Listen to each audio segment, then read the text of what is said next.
it's time for another Empties video. I do these every 2 months, and my last update was pretty big. I think I had 15 empties to talk about. This one isn't nearly as big. I finished 4 products in July and 4 products in August, so I have 8 total products to talk about. I try to track uses on all of my makeup products, and so I do have a number of uses to finish some of these, not all of them. So I'm just going to start with the 2 most exciting empties. I finished not 1 but 2 single eyeshadows. They were both shimmer shades from Clionadh. I bought these I think back in 2018, so they were coming up on 7 years old, and I was focusing on them for the majority of the year in order to finish them. I don't have exact number of uses total, but I started tracking in like September or October of last year, so almost a year of consistent wears.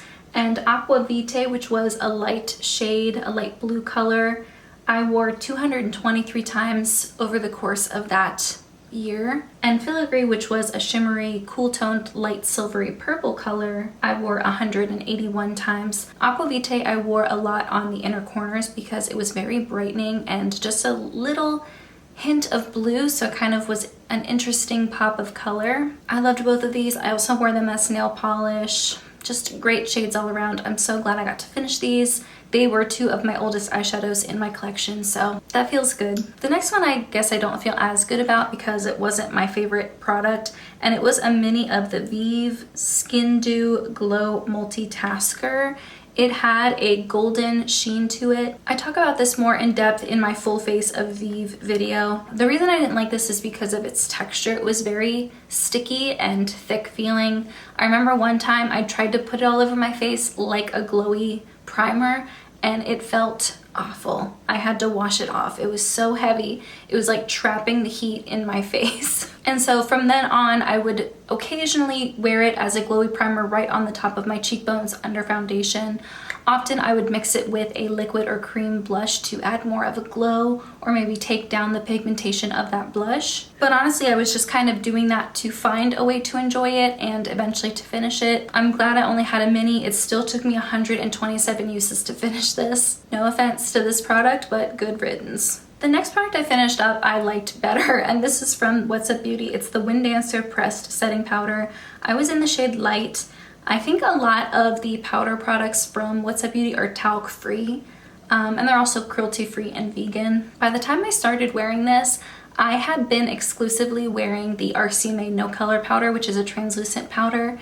And so I was so used to having a powder that had no color on it that once I put this on for the first time, I was like, oh, I actually really like that. I like that there is a little bit of a tint, a skin toned color to the powder. This was a good shade match for me. It may have been slightly too dark, but I think that mainly is because of how much of it I apply. I wear a lot of powder, I have oily skin, and I don't like my face feeling sticky, so when I powder down, I fully powder down so that my face feels dry. So if you're someone who uses more of a light hand, I don't think you're gonna notice that color as much. And I think this comes in 4 or 5 shades. I hit pan after 25 uses and I finished it after 65 uses.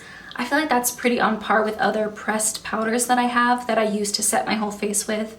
I just go through a lot of powder really fast. It doesn't tout itself as a translucent powder, it just says it's a pressed setting powder, and I think that's a pretty good description. It's something that you can see on your face when you apply it. I really don't mind that. I liked this, but when it comes to how much powder I go through, I tend to go for more affordable versions just because I know I'm gonna finish them quickly. The next product I have is this eyeliner from Wonderskin. It was in the shade Olive. It's all gone now. I got 98 uses out of this before it was gone, and it was a slightly deeper sort of forest green color. I think I talked about this more in depth in a chopping block video, and I think I also gave demos. This was okay, but in order for me to repurchase or purchase an eyeliner for the first time, because I did receive this one in PR, you need to have a better formula than the Essence eyeliners, which I have yet to find one that does. And if you're not better than Essence, you need to have such a unique color that I'm willing to buy you anyway. And this was a beautiful color, but not so unique that I can't just go with my other Essence eyeliners. I enjoyed it while I had it, but I wouldn't repurchase. The next product, again, I would not repurchase. That's the Basma foundation stick. This is in the shade 038. I actually have 2 of these. 038 and 035, which is slightly deeper. I did talk about this in a chopping block video. I had some qualms about it then, and I do still stand by that.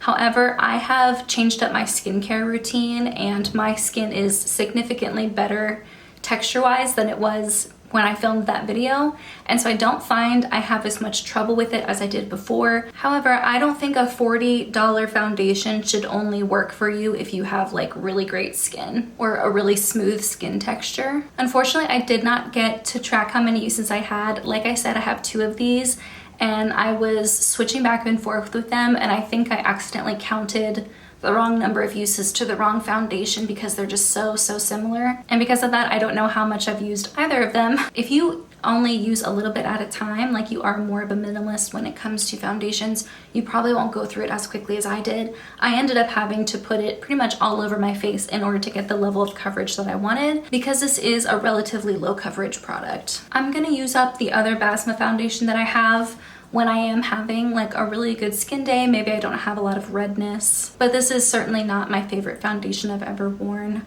and I wouldn't recommend it, honestly. If you can get a sample of it somehow to try, it is an interesting formula, but I'm coming to realize that I'm just not a stick foundation type of person. I have an eyeshadow primer here from Sigma. This was in the shade Persuade, which is the same color as that little cap on the pencil, kind of like a deeper pink color. I did dig out a little bit, and with digging out, I got 122 wears out of this. However, a piece of this did chunk off fairly early in me wearing this, and so I don't know exactly how many wears it would take to finish all the way. I liked it. I think I would have liked it a lot better if it was in a lighter color. I prefer brightening eyeshadow primers to kind of create like a brightened, clean canvas all over my eyes. But this was a really great eyeshadow primer. And lastly, this is the Tower 28 Making Waves mascara. I had the mini. I liked the brush. It had a little bit of a curve to it. It was more of a spiky bristled brush, which I like. The formula was really dry, like the entire time that I wore it, and it only just got drier over time.